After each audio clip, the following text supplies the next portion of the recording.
Eh bien, nous pouvons parler de ce qui nous plaît, alors ou bien nous vantons ou nous démolissons le cinéma, et toutes les situations. Ben, il y a une chose que je vais vous demander. Il y a eu ce film Pierrot le Fou, tourné en français par Jean-Luc Godard vers la fin des années 60, en cinémascope et en couleur. Et Sam y jouait.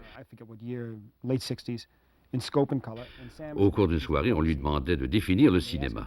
Pourriez-vous le redéfinir?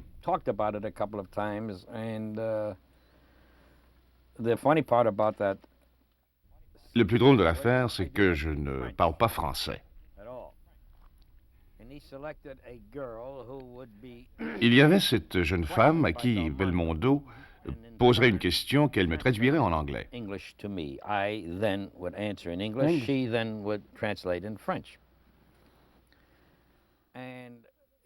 C'est un réalisateur assez singulier qui ne vous dit à peu près rien de ce qui va se passer.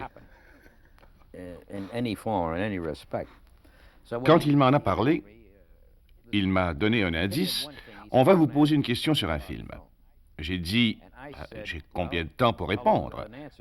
Je peux vous faire un discours, mais je ne veux pas qu'il aboutisse sur le plancher de la salle de montage. Je ne veux pas échouer là. Alors je serai bref. Il m'a dit, pas trop bref, mais il ne m'a jamais dit ni laissé deviner quelle serait la question qui me serait posée, voyez-vous. C'est merveilleux. Et, d'après ce que j'ai compris, et appris plus tard de Raoul Coutard... Coutard, c'est le caméraman, n'est-ce pas? Qu'à la dernière minute, il avait dit à Belmondo, pose-lui cette question-ci. Puis il l'a créée, on tourne, et j'ai décidé d'être très bref pour qu'il ne me fasse pas sauter. Et sans me souvenir des détails, j'ai répondu que le cinéma est un champ de bataille, rien que ça, ce qui englobe toutes les émotions. Vous avez repris votre cigare, repris vos verres fumés, le type a continué. Hein? C'est exact. Est-il vrai que vous avez employé, au lieu de dire on tourne et couper, vous utilisiez un pistolet? Oui, je préférais cette méthode plutôt que d'employer des émetteurs-récepteurs. Pour régler l'action, c'était prévu.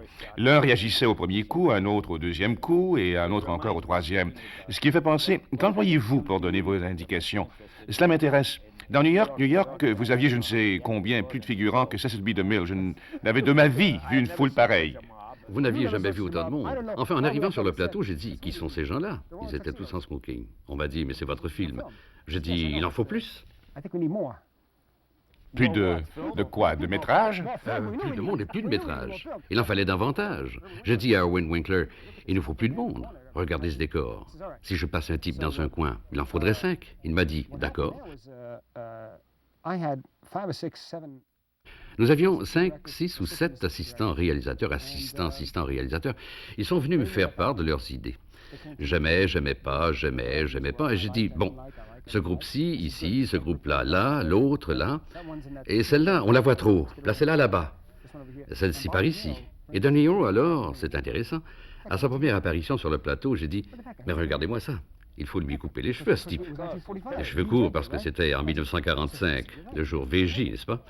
Tu peux faire partie du film.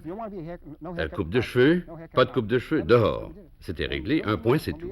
Mais il y a eu autre chose. Oui, quand on criait « silence, on tourne », ça sautait. Chaque personnage, chaque figurant savait exactement ce qu'il avait à faire. Et chacun de ces figurants refaisait la même chose dès 9 heures du matin. Chaque fois de la même façon.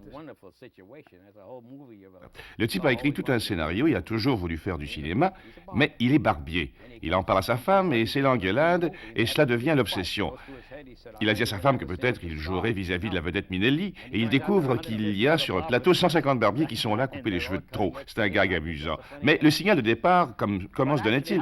Voilà qui a dû être difficile.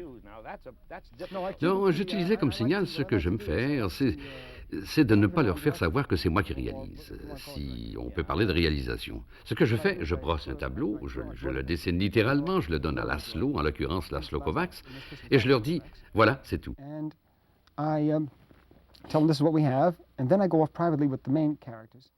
Et puis je me retire avec les principaux personnages et nous repassons la scène à plusieurs reprises, ce que nous avions fait maintes fois auparavant. Entre-temps, d'autres personnages vont répéter. font répéter en effet les figurants. Entre-temps, le chef caméraman oriente les autres caméramans. De sorte que, quand nous nous retrouvons, il y aura quelques répétitions, puis nous tournons. En somme, l'assistant réalisateur, muni d'un porte-voix, n'a qu'à crier « Silence, on tourne ». Pour diriger tout ce monde-là, dans une petite scène intime, eh bien vraiment, je murmure. Si je vous en parle, c'est qu'il y a eu une demi-douzaine, peut-être 15 plans où De Niro et Minelli sont à l'avant-plan, où il cherche à la convaincre qu'il est l'homme de sa vie, et où les figurants, en arrière-plan, ne regardaient pas. En faisant leurs pas, ils ne regardaient pas la caméra. Ils dansaient comme on le ferait dans une salle. Comment vous y preniez-vous pour leur indiquer quoi faire? C'est un problème pour beaucoup de réalisateurs. Aucune indication. Vous savez de quoi je parle. Ah oui, je sais très bien. Tous ces figurants-là n'avaient pas d'expérience. Ils sortaient d'on ne sait les trous. Et ils savaient quoi faire, ils savaient qu'on improvisait. Ils savaient qu'en entendant couper, ils arrêtaient de faire ce qu'ils faisaient. Mais ils ne devaient jamais regarder la caméra.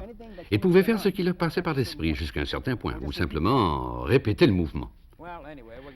J'aimerais bien passer à un autre sujet, sauf que je voudrais ajouter qu'il y avait cette autre séquence où il quittait la table, ou s'apprêtait à quitter la table, alors qu'elle allait chercher quelque chose. Il ne voulait pas se lever, puis il a changé d'idée. C'était extrêmement bien fait. Des gens au premier plan qui se fondaient dans l'arrière-plan, et ces gens au premier plan, il m'a fallu les observer de près à plusieurs reprises. Ils ne prêtaient pas attention à ces deux personnes. Oui, et grâce au travail de l'assistant réalisateur, ce que je fais, lors des répétitions, je vois tout ça. Et en même temps, mon assistant m'indique son point de vue. Après, je pouvais voir défiler les figurants, je les voyais, et je pouvais leur dire, que dit celui-là? Celui-là charge trop, celui-là joue moche, il en faut plus.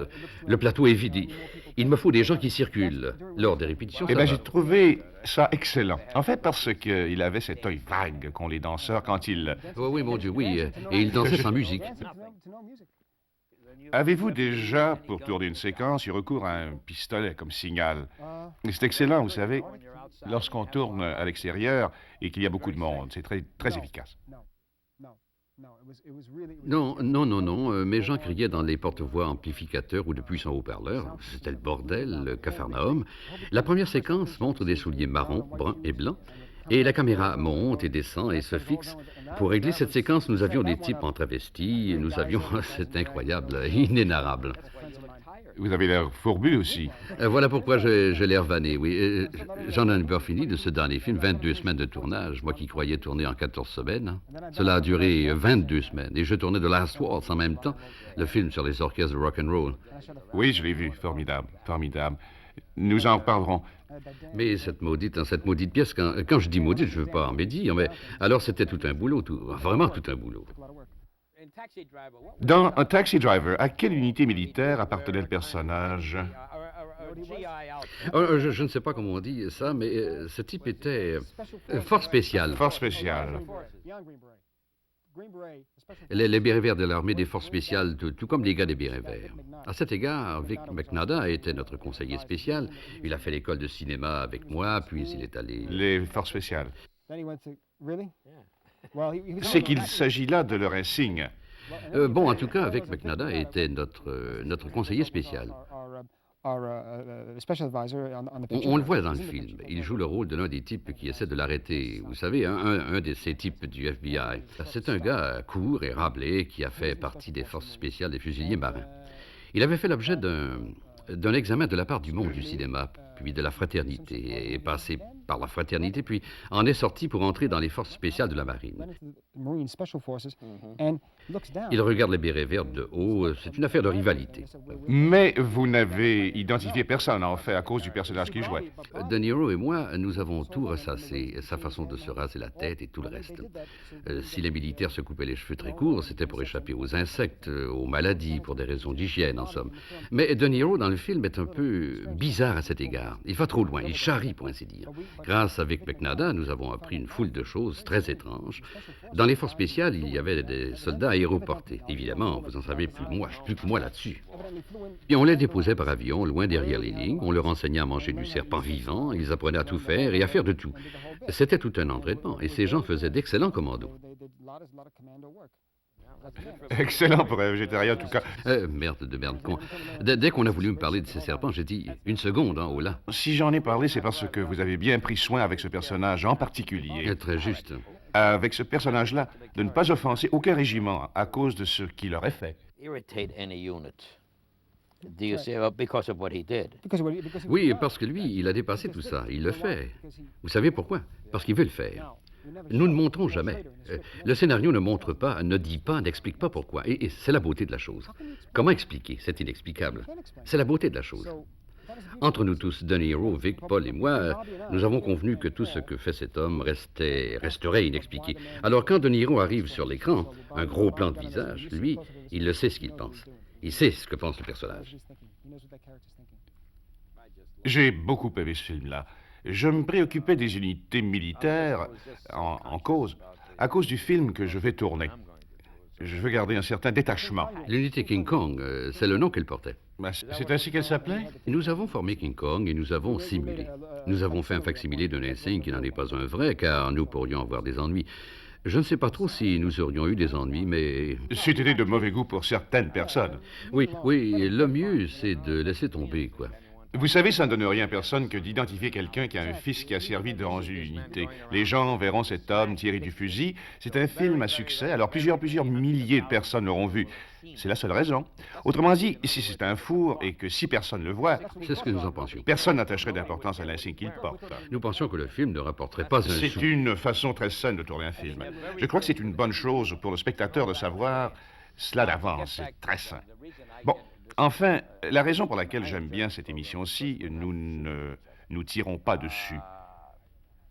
J'ignore comment vous traitez telle chose, vous m'expliquez, à moi et à ceux qui pourront voir l'émission, s'il aurait possible de syntoniser le bon poste, ou que ce soit.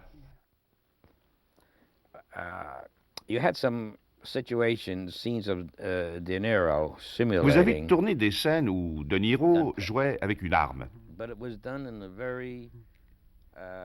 Mais il le faisait d'une manière étrange, plutôt qu'à la m'as-tu vu, et certains gestes auraient porté à croire qu'il déraillait un peu.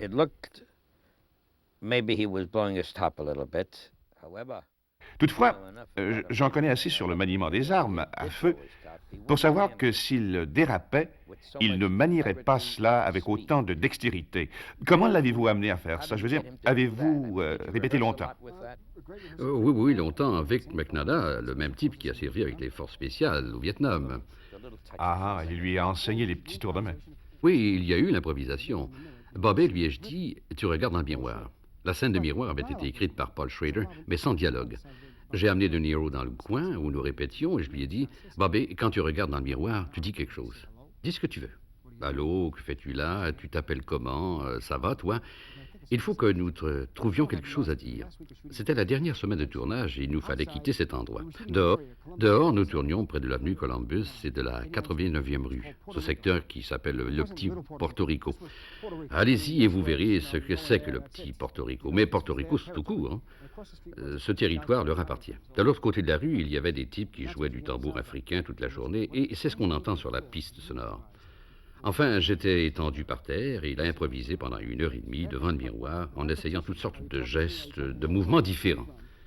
L'idée de lui faire dire quelque chose est venue de moi. Lui, il pensait que je ne l'entendais pas, il pensait que le micro ne captait pas ses paroles. Je lui disais, dis-le encore, dis-le encore. Alors c'est devenu la goutte d'eau qui tombe. Oui, dis-le encore. Il disait, je recommence. Puis il a compris. Voyez-vous, c'est une idée de ma part, un accident en quelque sorte. Mais alors, peut-être que lui, je ne sais pas, nous n'en avons jamais parlé par après, jamais. Tout ce que je sais, c'est que le soir des Academy Awards, après que Billy Fricken eut choisi cette prise-là, il pouvait y avoir, combien, 30 millions, 15 millions de personnes en Amérique du Nord qui ont vu Bobby De Niro pointer son arme vers la caméra et dire « Fuck you, you're dead, wow, c'est inouï. » Great selection Billy Fricken did. Now let me ask you me about Une question maintenant. Vous avez parlé de mes apparitions comme acteur. Au début, c'est vous que nous voulions. J'ai appris de Peter Bogdanovich, celui qui a mis au point Big Red One avec Lorimer, qu'il allait le réaliser. Il est actuellement à Singapour. À Singapour? Qu'est-ce qu'il fait à Singapour? Il tourne un film qui s'intitule Saint-Jacques. Il voulait que vous jouiez le rôle de Vinci dans Big Red One. C'est du domaine public déjà. Même si nous sommes ici tous les deux, ce l'est encore. Nous tournons en avril et en mai, alors si vous le faites... Je commence alors à tourner mon film. Vous ne pouvez pas, c'est sûr. Alors, remettez tout à plus tard. De fait, oubliez tout ce que vous avez pu concevoir. Ah oui, je sais. Donc, vous ne serez plus un réalisateur dont on parle pendant plusieurs mois. Par contre, en échange, vous seriez un soldat portant comme un signe un gros 1 rouge. Ça alors, n'est-ce pas un merveilleux cachet? J'adorerais faire ça. Je suis flatté, oui, je le sais, et vous aussi, avec les bombes éclatantes autour de moi. Même avec ça, ce serait un honneur. Mais ce ne sont pas des bombes. Mais qu'importe tous ces machins qui explosent, mais ne vous font pas mal. Des effets spéciaux, quoi. Non, le personnage est très dense. Des effets spéciaux qui ne vous feront jamais mal. Des effets spéciaux. C'est un rôle très intense. Ça fait mal. Quoi, ça fait mal. C'est très intense et très émotionnel. J'ai déjà un engagement. Bobby et moi, De Niro et moi, avons accepté de faire New York et The Prize Fighter. Martin est à écrire The Prize Fighter et nous avons pris cet engagement. Nous avons pris un engagement et nous allons le respecter. Nous devons le faire. En réalité, je suis ravi, en un sens que vous ne puissiez pas accepter parce que, primo, les types que j'utiliserai quand nous ferons la distribution, vous avez l'air trop dur. Vous avez l'air trop méchant et trop coriace pour jouer un soldat d'infanterie. L'infanterie? Un soldat d'infanterie? Il me faut un type douillet. Pour l'infanterie? Moi, jouer un soldat d'infanterie? Allons donc. Je vous taquinais. Oh, merci. De toute manière, pour en revenir au film, mon autre règle. Puisqu'il en est question, autant en finir avec le sujet. L'autre règle que je me suis fixée pour tourner ce film, et ça, c'est aussi très important pour quiconque cherche des extérieurs, pour quiconque tourne un film, où que ce soit. L'important, c'est de ne pas rester prisonnier de l'événement historique réel, de ne pas s'y confiner. J'ai appris une leçon. Je ne sais pas si vous voyez. Je regardais mon scénariste, car nous faisons face à la même situation. Nous préparons un film sur Jake LaMotta. Nous ne pouvons pas rester mariés à sa vie personnelle. Le boxeur. Le boxeur, oui. Voilà pourquoi Martin a intitulé le film The Fighter, parce qu'il s'agit de beaucoup plus qu'un ring de boxe professionnel. On ne peut pas rester prisonnier de la réalité et de la véracité des faits, car alors on tombe dans les clichés, vu que des événements clichés se produisent dans la réalité. Nous devons dépasser les faits, élargir le cadre, faire entrer nos choses à nous. Et quand vous faites entrer vos choses à vous, celles-ci, assez ironiquement, deviennent davantage un cliché familier et acceptable que le cliché réel que vous essayez de reproduire, de faire voir, c'est vrai? Que voulez-vous dire? Elles deviennent... Laissez-moi vous donner un exemple, le meilleur exemple au monde. Dans la vraie vie, j'ai vécu ceci. Un jeune garçon, un membre des Hitlerjugend, avait tué un soldat américain. Or, la règle était, peu importe qui vous tire dessus, il n'y a ni âge ni sexe derrière une gâchette. Quiconque vous tire dessus sera tué. Tous ont refusé de l'abattre. Le gosse pouvait avoir 10-12 ans. Alors l'officier commandant, ma compagnie, un capitaine, lui a enlevé sa culotte et lui a donné la fessée sur la chair à nu. Et le gosse s'est mis à pleurer, tout comme un enfant à qui son père donne la fessée. C'était humiliant parce qu'il voulait être traité en soldat.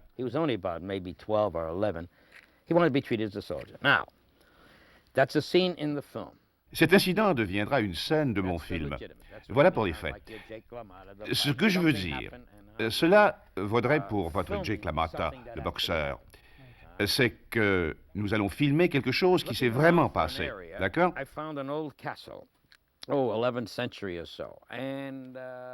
En cherchant un lieu de tournage, j'ai trouvé un vieux château du 11e siècle environ, avec des rapides sous le château. Des rapides, un torrent sous le château. Le château fait partie d'une montagne. À l'intérieur du château, il y a un trou percé dans le roc et d'où l'on voit le ciel. Les parois des pièces du château sont faites du roc de la montagne. Il y a là-dedans des puits dans lesquels on pouvait jeter des gens d'une hauteur de 12, 15 étages. Dans des rapides. Bon, voici ce que je veux dire. Lorsqu'on transpose la réalité, elle devient plus vraie et, de ce fait, beaucoup plus acceptable. La même chose pour votre film sur la boxe, c'est du pareil au même. Lorsqu'un soldat est tué près du château et que Lee Marvin et ses hommes avancent vers le château en zigzagant pour échapper aux balles, ils ne savent pas s'il y a là-dedans 1, 2 ou 5 tireurs d'élite. Ils ne savent pas combien il y a de tireurs embusqués. Ils ne savent rien des dangers réels que présente ce château. Alors cela ajoute une autre dimension à mon film. Film flavor. Now in this, Ce n'est plus un vulgaire décor. Dans ce film, quand Marvin et son peloton découvrent, après avoir fouillé de fond en comble ce château un peu curieux, que c'est un gosse et qu'il est seul,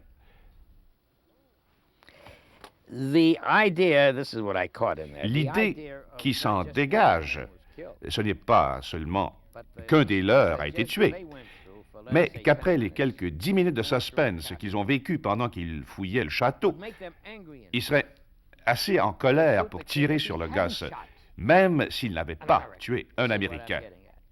Alors voilà où je veux en venir. J'ai doublé leur envie de tuer ce jeune garçon, je l'ai renforcé, alors que s'ils avaient tout bonnement découvert le gosse... Et il le tue. Oh non, non, il lui donne la fessée. Ah, la fessée, oh oui, pardon. Il lui donne la fessée. La dernière image le montre qui pleure. Quand la caméra s'approche de lui, il éclate en sanglots. Ce n'est plus un membre des jeunesses hitlériennes qui tire sur l'ennemi. C'est un enfant qui pleure, comme un enfant. Et derrière lui, en arrière-plan, il y a ce qu'Hitler a laissé en Allemagne. Un enfant, un vieux château. Voilà. Vous parliez des secondes qui s'écoulent entre des gens. J'aimerais que vous en parliez car cela se rattache directement à Steel Helmet. Il y a une scène, un des grands moments de Steel Helmet que j'ai visionné à San Francisco avec Tom Lady et Lyons. Vous avez mentionné qu'il existe...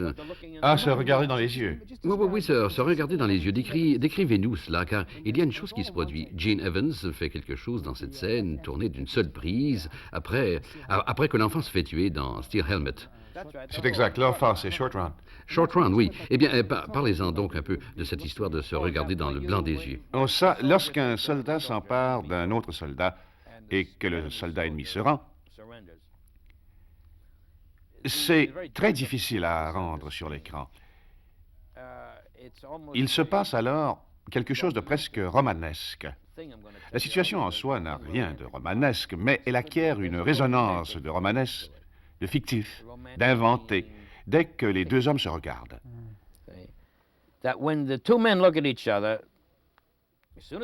Lorsque l'ennemi jette son arme, qu'il se place les mains sur la tête et qu'il est à 1 mètre de celui qui l'a capturé, les deux se regardent et dès l'instant où ils se regardent, il se produit quelque chose d'impossible à capter, d'impossible. Ils se regardent comme vous me regardez. Si on entre dans la 2e seconde, l'homme qui s'est rendu a de très bonnes chances de vivre. Si l'on se rend à la 3e ou 4e seconde, l'homme vivra.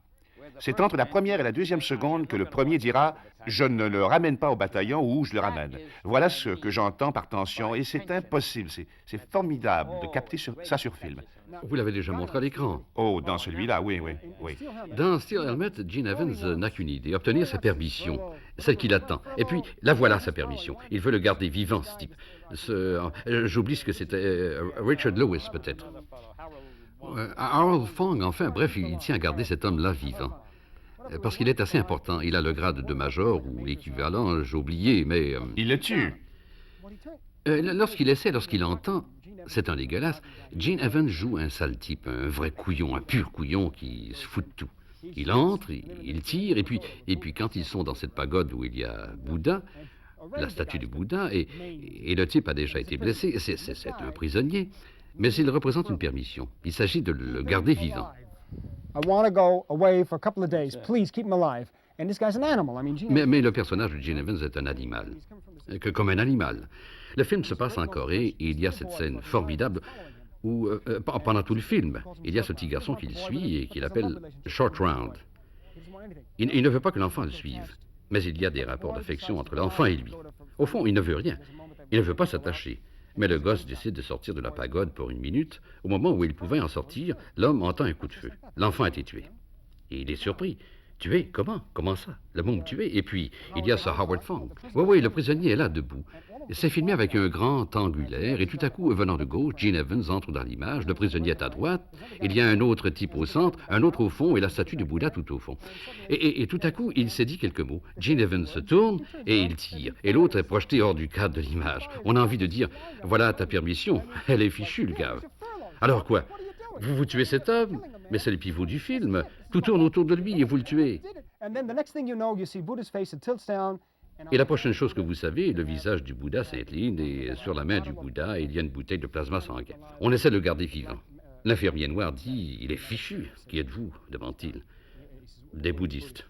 Il demande à Howard Fong, une scène merveilleuse, de quelle religion êtes-vous? Je suis bouddhiste, dit l'autre. Bouddha vous bénit, dit-il. En disant adieu à ta permission. Adieu à la Jack. permission. C'est triste. Je veux dire, cette séquence-là, cela vous saisit et vous transporte dans un autre monde, car c'est cela la vérité du cinéma. Et de façon, la vérité du cinéma, en un sens, c'est la vérité tout court, parce que cela vous oblige... Je suis votre raisonnement. Oui, c'est le fameux 2 secondes. Regardez cette scène, regardez bien. Elle dure moins de 2 secondes. Ce qui arrive, c'est qu'il se tourne et tire. L'autre type crie, fais pas ça, fais pas ça, fais pas ça. Mais pom, il le fait et c'est renversant. Well, you see, the irony of it is there's a clash of people. Eh bien, voyez-vous, l'ironie de la chose, c'est qu'il y a conflit entre les gens. Un homme assis dans un bar en regarde un autre, leurs yeux se croisent, et la question est de savoir ce qu'ils ressentent. Il peut y avoir de l'hostilité, ou encore un homme regarde une femme, hostilité, ou un homme regarde une femme ou un type dans le métro, et il y a de l'hostilité ou pas d'hostilité. Il est léthargique ou simplement curieux, peu importe l'émotion ressentie, mais éventuellement, un jour, je crois qu'on fera des films, qu'on le fera dans l'avenir. Sinon, il faudrait le faire. Où l'élément mécanique a été réduit à presque rien. Voilà l'élément capital. Détruire toute la mécanique, à éliminer. Oui, à éliminer, oui. Tout ce temps-là devrait être consacré aux comédiens et à l'action et aux réalisateurs. Ceux-ci font de leur mieux. Ils s'y essaient parfois. Jean-Luc Godard l'a fait plusieurs fois. C'est-à-dire capter sur une pellicule tout ce qui ne fait pas normalement partie d'un récit classique. Et je pense qu'ils en viendront là éventuellement comme une sorte de... Je ne parle pas d'un court-métrage artistique ou d'une approche très subjective pour décrire l'ode aux amours d'un papillon. Je ne parle pas de ce genre de truc ultra raffiné que 3 personnes liront. Non, les réalisateurs s'efforceront de dépasser le point où nous en sommes de bien loin. Vous l'avez atteint de nouveau dans une scène merveilleuse de Steel Helmet. À la fin, il y a cette scène d'une grande bataille. Les gens se tirent dessus, on ne sait pas trop ce qui se passe. Il y a cette scène dans la pagode. Les Américains occupent la pagode et Gene Evans il est évident qu'il a aussi fait la Seconde Grande Guerre. Et il y a un moment toutefois où il est juste adossé. Et de la fumée noire, de la fumée s'élève et il semble presque filmé au ralenti. Et il s'élève au son de cette musique. Il y a un très léger ralenti, oui. Et il apparaît, il se lève avec son fusil, il pense qu'il est ailleurs. On ne sait pas ce qu'il passe. Il ne s'agit pas d'un gros plan, mais de tout le personnage. Et l'on se dit, et là, une minute, il va se passer quelque chose. Et il ne se passe rien.